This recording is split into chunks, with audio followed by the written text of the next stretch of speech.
মোদিজি তাই 1 সেপ্টেম্বর 2025 একটা তার সরকার নোটিশ জারি করেছে।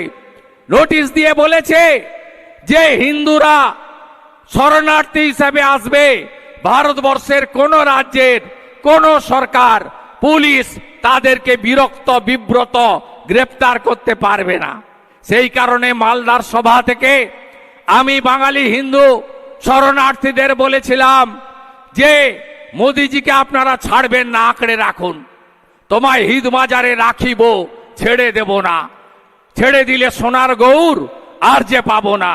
আমি মোদিজির সামনেই মালদার সভা থেকে সেদিন বলেছিলাম। এই কারণে এ যন্ত্রণা জানি। আমার মাকেও বরিশাল থেকে এক কাপড়ে তার পিতা প্রয়াত মাখনলাল ভট্টাচার্য শিক্ষক ছিলেন, তার হাত ধরে চলে আসতে হয়েছে শুধুমাত্র হিন্দু হওয়ার অপরাধে। তাই এই নির্বাচনে আপনাদের ঐক্যবদ্ধভাবে একটি রাষ্ট্রবাদী দেশপ্রেমিক সরকার তৈরি করতে হবে। আপনি বলুন, এই এসআইআর কি নতুন? না, নতুন না বন্ধু। স্বাধীনতার পরে 8 বার এসআইআর হয়ে গেছে, অর্থাৎ ভোটার তালিকার নিবিড় সংশোধন। এবারে 9ম এসআইআর চলছে।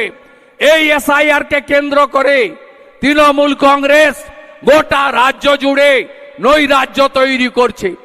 প্রত্যেক দিন বিডিও অফিসগুলোতে হামলা, আগুন লাগানো, অবৈধ পথ অবরোধ, বিজেপির ক্যাম্পে হামলা এবং বিভিন্নভাবে এরা নৈরাজ্য করছে।